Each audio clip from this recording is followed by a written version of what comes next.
உயிர்த்தெழுந்த இயேசு கிறிஸ்துவின் வல்லமை ஊழியங்கள் வழங்கும் வசனப் பெட்டகம். இயேசுவே கர்த்தர்.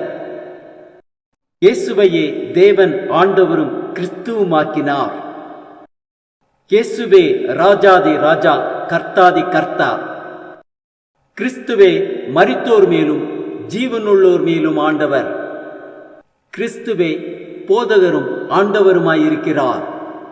வசனப் பெட்டகத்தின் இன்றைய தின கருப்பொருள், தேவனுடைய சித்தம். God's will. Will is described as a choice or determination of one having authority or power. What is God's will?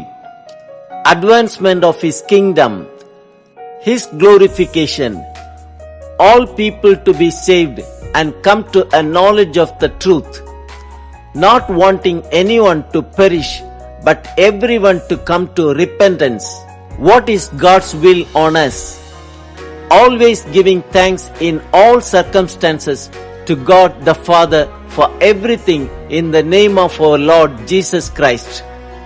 You should be sanctified, that you should avoid sexual immorality, doing good to others, renewing your minds in accordance with the Holy Spirit, being blameless in the midst of the crooked world. It is God's will that everyone come to Him in prayer, to act justly and to love mercy and to walk humbly with your God, to present your bodies as a living sacrifice, holy and acceptable to God. Seek first the kingdom of God and His righteousness. Our spirit and soul and body be kept blameless at the coming of our Lord Jesus Christ. What a wonderful and loving God we have. Let us bow down and worship Him and fulfill His will. நீங்கள் இந்த பிரபஞ்சத்திற்கு ஒத்த வேஷம் தெரியாமல் தேவனுடைய நன்மையும் பிரியமும் பரிபூர்ணமுமான சித்தம் இன்னதென்று பகுத்தறியத்தக்கதாக உங்கள் மனம் புதிதாகிறதுனாலே மறுரூபமாகுங்கள். தேவனுடைய சித்தத்தை குறித்ததான வேத வசனங்களை பார்க்கலாம். எசேக்கியேல் 18:31-32 வாசிக்கிறோம். உங்களுக்கு புது இருதயத்தையும் புது ஆவியையும் உண்டு பண்ணிக் கொள்ளுங்கள். இஸ்ரவேல் வம்சத்தாரே, நீங்கள் ஏன் சாக வேண்டும்? மனம் திரும்புங்கள், அப்பொழுது பிழைப்பீர்கள். சாகிறவனுடைய சாவை நான் விரும்புகிறதில்லை என்று கர்த்தராய ஆண்டவர் சொல்லுகிறார். மீகா 6:8 வாசிக்கிறோம். மனுஷனே, நன்மை இன்னதென்று அவர் உனக்கு அறிவித்திருக்கிறார். நியாயம் செய்து இரக்கத்தை சிநேகித்து உன் தேவனுக்கு முன்பாக மனத்தாழ்மையாய் நடப்பதை அல்லாமல் வேற எண்ணத்தை கர்த்தர் உன்னிடத்தில் கேட்கிறார். மார்க் 3:35 வாசிக்கிறோம். தேவனுடைய சித்தத்தின்படி செய்கிறவன் எவனோ அவனே எனக்கு சகோதரனும் எனக்கு சகோதரியும் எனக்கு தாயுமாய் இருக்கிறான் என்றார். யோவான் 9:31 வாசிக்கிறோம்.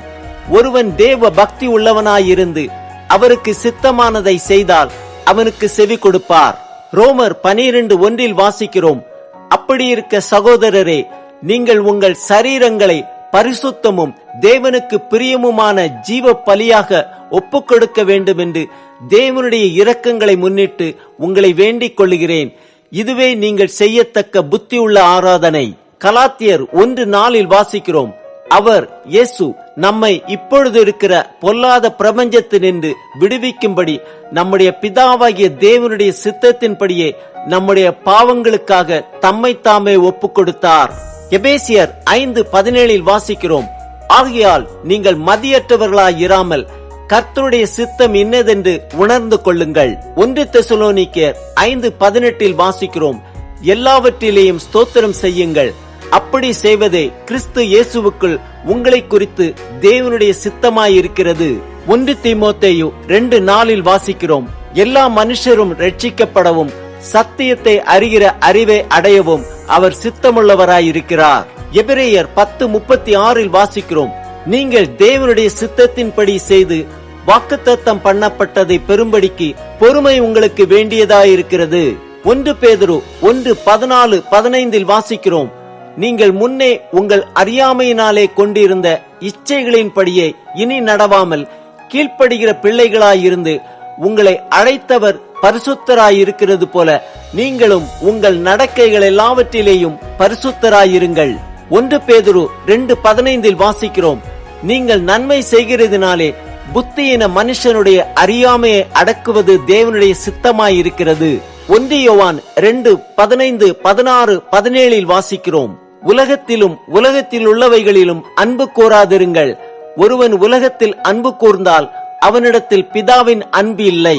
ஏனெனில் மாம்சத்தின் இச்சையும் கண்களின் இச்சையும் ஜீவனத்தின் பெருமையுமாகிய உலகத்தில் உள்ளவைகள் எல்லாம் பிதாவினால் உண்டானவைகள் அல்ல, அவைகள் உலகத்தினால் உண்டானவைகள். உலகமும் அதன் இச்சையும் ஒழிந்து போம், தேவனுடைய சித்தத்தின்படி செய்கிறவனோ என்றென்றைக்கும் நிலைத்திருப்பான்.